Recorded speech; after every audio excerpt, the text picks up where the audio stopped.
ऐसा कभी नहीं हुआ जब एक डांस स्टेप इस कदर वायरल हो जाए कि वो पूरी फिल्म पर भारी हो जाए। और मैं बात कर रहा हूं फिल्म धुरंधर में रहमान डकैत के वायरल डांस स्टेप की, जो इंस्टाग्राम और सोशल मीडिया पे छाया हुआ है।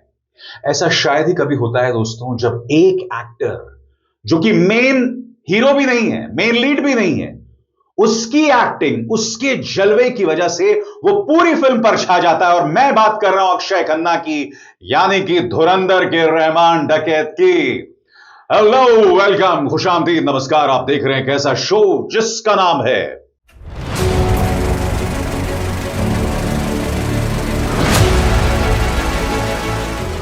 फिल्मी बातें विद अभिसार।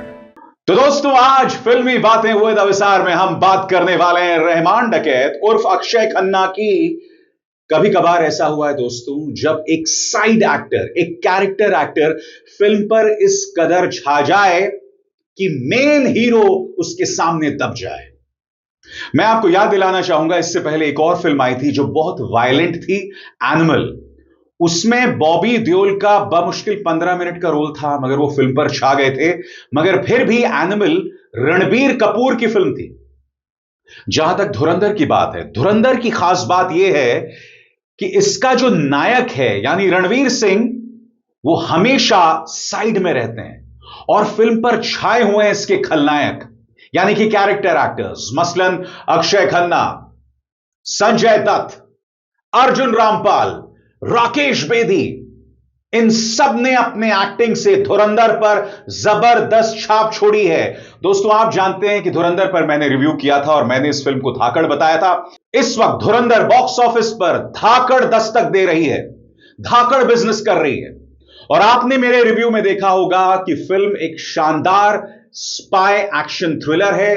मगर हां, मैंने उस फिल्म की पॉलिटिक्स पर भी टिप्पणी की थी। फिल्म के जो डायरेक्टर हैं आदित्य धर, जो मौजूदा एनएसए हैं अजीत डोभाल, उनकी जबरदस्त चमचागिरी कर रहे हैं और वो प्रोपेगेंडा इस फिल्म में दिखाई देता है। मगर अगर हम उस पॉलिटिक्स को परे करें तो इसमें दो राय नहीं है कि धुरंधर एक शानदार एक्शन थ्रिलर है और ये बॉक्स ऑफिस पर जबरदस्त धमाल कर रही है। वीक डेज में भी शानदार बिजनेस कर रही है और इसमें सबसे ज्यादा तालियां और तारीफ अगर कोई बटोर रहा है तो वह है अक्षय खन्ना और उनका किरदार रहमान डकैत। मैं आपको बतलाना चाहता हूं दोस्तों, अक्षय खन्ना का जो किरदार है ना, वो पाकिस्तान के कराची के लियारी का एक गैंगस्टर हुआ करता था। रहमान डकैत उस पर बेस्ड है और उसी का बखूबी चित्रण किया है अक्षय खन्ना में। अक्षय खन्ना का डांस स्टेप और का वो डायलॉग जिसमें वो कहते हैं कि रहमान डकैत की मौत बहुत खौफनाक, बहुत कसाईनुमा होती है, वो जोरों से वायरल हो रहा है। वो इस कदर वायरल हो रहा है कि उस डायलॉग का इस्तेमाल कई जगहों पर हो रहा है दोस्तों।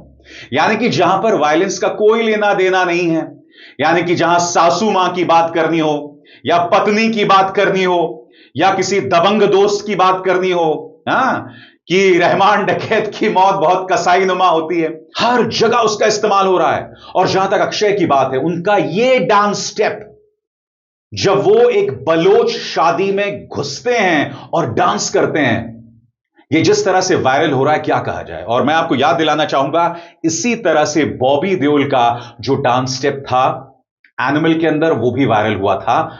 मगर रहमान डकैत तो मानो सारे रिकॉर्ड्स तोड़ रहे हैं।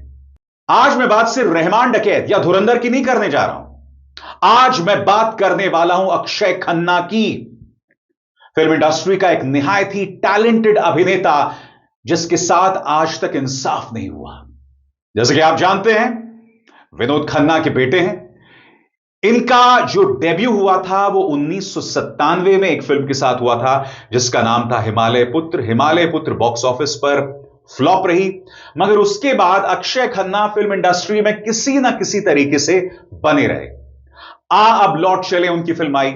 और फिर आपको याद होगा, फरहान अख्तर ने जो पहली फिल्म डायरेक्ट की थी, दिल चाहता है, जिसमें कौन कौन था? आमिर खान, सैफ अली खान और अक्षय खन्ना।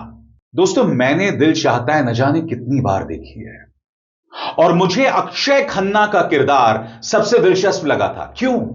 क्योंकि अक्षय खन्ना का किरदार सबसे मुश्किल था। सबसे बड़ी बात, उनके सिर पर बाल नहीं होते हैं। दरअसल अक्षय खन्ना ने अपने कई इंटरव्यूज में अपने बालों के उड़ जाने का दर्द बताया था। उन्होंने कहा था कि जैसे जैसे उनके बाल उड़ते गए, उनके रोल्स भी खत्म होते गए। तो इस फिल्म के अंदर यानी दिल चाहता के अंदर उनके बाल नहीं थे। इसके अलावा थोड़े एक्सेंट्रिक से थे, थोड़े दीवाने से थे, थोड़े जुनूनी थे, और सबसे बड़ी बात, वो अपनी उम्र से कहीं ज्यादा बड़ी एक औरत के साथ यानी डिंपल कपाड़िया के साथ मोहब्बत करने लगते हैं। इसलिए उनका किरदार सबसे ज्यादा पेचीदा था। दोस्तों, अगर कमर्शियली बात करें यानी बॉक्स ऑफिस पर बात करें तो अक्षय खन्ना ने अपनी पहली छाप छोड़ी थी फिल्म बॉर्डर में। फिल्म बॉर्डर में उन्होंने एक युवा सोल्जर का किरदार निभाया था, और इस फिल्म में जब अक्षय खन्ना की मौत होती है ना, तो हर वो व्यक्ति जो सिनेमा हॉल पर यह फिल्म देख रहा था उसकी आंखें नम थी। जी हां, बॉर्डर, और आप जानते हैं कुछ दिनों बाद बॉर्डर 2 भी आ रही है, और हमें इंतजार करना पड़ेगा उस फिल्म का। और इसमें दो राय नहीं है कि बॉर्डर के अंदर भी वो अपनी एक खास छाप छोड़ गए थे। मगर फिर दिल चाहता आती है। उसके बाद उन्होंने कई ऐसी फिल्में की जिन्होंने शानदार बिजनेस किया। जनता देख रही थी कि अक्षय खन्ना एक शानदार एक्टर है। मसलन आपको याद होगा, उर्मिला मातोंडकर और अजय देवगन के साथ उनकी एक फिल्म आई थी दीवानगी, जिसमें उन्होंने एक लॉयर का किरदार निभाया था। फिर बॉबी देओल और अमीषा पटेल के साथ उनकी एक और फिल्म आई थी जिसका नाम था हमराज। तो एक तरह से कहा जा सकता है कि सिंगल फिल्म में जिसमें वो इकलौते हीरो थे, उन्होंने बहुत शानदार बिजनेस नहीं किया। मगर जहां वो डबल हीरो के साथ यानी कि एक और हीरो के साथ थे, उन तमाम फिल्मों ने शानदार बिजनेस किया। और फिर आपको याद होगा, सुभाष घई की ताल में भी वो मौजूद थे। एक तरह से कहा जा सकता है कि ताल के वो मेन हीरो थे, मगर उस फिल्म में भी अनिल कपूर का जो किरदार था, या ये कहा जाए ऐश्वर्या राय का जो किरदार था, वो कहीं ज्यादा तारीफ बटोर गया बनिस्बत अक्षय खन्ना के। मगर जहां तक अक्षय खन्ना की बात करें, उनके पास एक वरदान था और एक शाप था। एक ब्लेसिंग थी और एक कर्स था। ब्लेसिंग क्या थी यानी वरदान क्या था? वरदान यह था कि अक्षय खन्ना एक शानदार एक्टर थे, जबरदस्त टैलेंट था उनमें, और उन्होंने ऐसा बार बार प्रमाणित किया है। शाप यानी कर्स क्या था? कर्स यह था कि उन्हें पब्लिसिटी करना नहीं आता था, खुद को प्रमोट नहीं करना आता था, लिहाजा वो पीछे छूट गए। और उनके साथ के जितने एक्टर्स थे, उनसे कम टैलेंटेड थे, वो आगे निकल गए। मसलन सैफ अली खान। सैफ अली खान एक अच्छे अभिनेता हैं, मगर मुझे ऐसा लगता है कि अक्षय खन्ना उनसे कहीं ज्यादा बेहतर हैं। मगर सैफ अली खान पब्लिसिटी जानते थे। अक्षय खन्ना के साथ यह प्रॉब्लम थी कि वो अपनी पब्लिसिटी करना भी नहीं जानते थे, और वो खुद भी काफी शाय रहे हैं, शर्मीले स्वभाव के रहे। मुझे याद है करण जौहर ने उनके बारे में एक मजाक किया था कि अगर अक्षय खन्ना को ऑस्कर अवार्ड भी मिल गया ना, और अगर ऑस्कर अवार्ड उन्हें वीकेंड पे मिले यानी सैटरडे संडे को मिले, तो वो अवार्ड लेने नहीं जाएंगे। क्यों? क्योंकि अक्षय खन्ना अपने घर से वीकेंड्स को नहीं निकलते हैं, सैटरडे संडे को वो बाहर नहीं निकलते हैं। अक्षय खन्ना किसी फिल्म पार्टी में नहीं दिखाई देते हैं।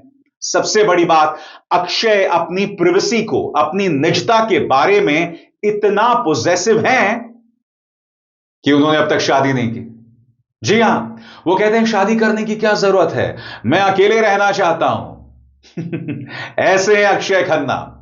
मगर कोई यह बात उनसे नहीं छीन सकता कि अक्षय खन्ना एक निहायत ही टैलेंटेड एक्टर है। दोस्तों, मैं आपको बतलाना चाहता हूं, पत्रकार यासिर उस्मान को दिए गए इंटरव्यू में उन्होंने इस बात का जिक्र किया कि किस तरह से बालों का उड़ जाना उनके लिए एक बहुत बड़ी चुनौती रही है। जैसे जैसे उनके बाल उड़ रहे थे, उनका कॉन्फिडेंस खत्म हो रहा था, और जैसे जैसे उनके बाल उड़ रहे थे, उनके तमाम जो रोल्स हैं वो भी खत्म होते जा रहे थे। हालांकि मैंने कहा, उनके बाल बेशक उड़ रहे हों, मगर वो एक शानदार अभिनेता रहे हैं। अब मैं आपको बतलाना चाहता हूं कि बाल उड़ने के बारे में उन्होंने क्या कहा था। फ्लॉप फिल्मों से ज्यादा नुकसान उनका झड़ते बालों ने किया, मगर उनके करियर को सबसे ज्यादा चोट कम चलती फिल्मों ने नहीं, बल्कि उनके झड़ते बालों ने पहुंचाई। भारतीय फिल्म इंडस्ट्री में नायक का उनका हेयर स्टाइल बेहद अहम होता है। बाल नायक की पहचान, उसका रुतबा, उसकी फैन फॉलोइंग का इश्तिहार होते हैं और अक्षय बहुत कम उम्र में ही इन्हें तेजी से खोने लगे थे। फरहान अख्तर की दिल चाहता है ने उन्हें एक नए अंदाज में पेश किया। आधुनिक, स्टाइलिश, परिपक्व शहरी दर्शकों में उनकी नई फैन फॉलोइंग खड़ी हुई, पर इस स्टाइल के साथ एक सच्चाई साफ दिखने लगी। अक्षय के बाल तेजी से गायब हो रहे थे। बाल जाने लगते हैं तो सितारे अक्सर हेयर ट्रांसप्लांट जैसी तकनीक का सहारा लेते हैं, लेकिन न जाने क्यों अक्षय ने ऐसा नहीं किया। इस दौर में अक्षय खन्ना के कई समकालीन स्टार उनसे आगे निकल गए। नतीजा आपके सामने है। सबसे बड़ी बात, उन्हें खुद की पब्लिसिटी करना नहीं आता था। दूसरी बात, उनके बाल उड़ रहे थे मगर वो अपना हेयर ट्रांसप्लांट नहीं करा रहे थे, जिससे इस एक्टर के बारे में, इस शख्सियत के बारे में हमें बहुत कुछ पता चलता है। और आप जानते हैं, यासिर उस्मान को दिए गए इंटरव्यू में अक्षय ने एक बहुत खास बात कही है। उन्होंने कहा कि एक एक्टर अकेला नहीं होता, एक एक्टर अकेला खुद कुछ नहीं कर सकता। उन्होंने इंटरव्यू में क्या कहा, गौर फरमाएं। एक्टर होना आसान नहीं है। एक एक्टर दुनिया का सबसे ज्यादा निर्भर और संवेदनशील कलाकार होता है। बाकी कोई भी कला जैसे लिखना या संगीत बनाना अकेले भी की जा सकती है, लेकिन एक्टर अकेले कुछ नहीं कर सकता। हमें अच्छे डायरेक्टर, अच्छे लेखक, अच्छे कैमरामैन और अच्छे नए साथी कलाकारों की जरूरत है। एक्टर का काम बहुत नाजुक होता है। अच्छी टीम के बिना हम कुछ भी नहीं हैं। आप जानते हैं, अक्षय खन्ना के अलावा एक अमिताभ बच्चन ही हैं जो इस तरह की बातें करते हैं। अमिताभ बच्चन ने अक्सर अपने इंटरव्यूज में कहा है कि मैं अपने डायरेक्टर्स के बगैर कुछ नहीं हूं। अगर आज आप मुझे सुपरस्टार के तौर पर देखते हैं तो उसकी वजह सिर्फ मनमोहन देसाई, प्रकाश मेहरा, ऋषिकेश मुखर्जी, बस ये लोग हैं। अगर ये लोग ना होते तो मैं अमिताभ बच्चन भी ना होता। अक्षय इसे और साइंटिफिक तरीके से आपके सामने रख रहे हैं। मैं यही उम्मीद करता हूं दोस्तों कि धुरंधर ने जो कामयाबी हासिल की है, इसका फायदा अक्षय खन्ना को मिले और आने वाले दिनों में उन्हें शानदार कैरेक्टर रोल्स मिले। आपने उन्हें दृश्यम पार्ट 2 में देखा था। अब बताया जा रहा है कि अजय देवगन की दृश्यम पार्ट 3 आएगी, उसमें भी अक्षय खन्ना दिखाई देंगे। हमें इंतजार होगा। अविसार शर्मा को दीजिए इजाजत। नमस्कार।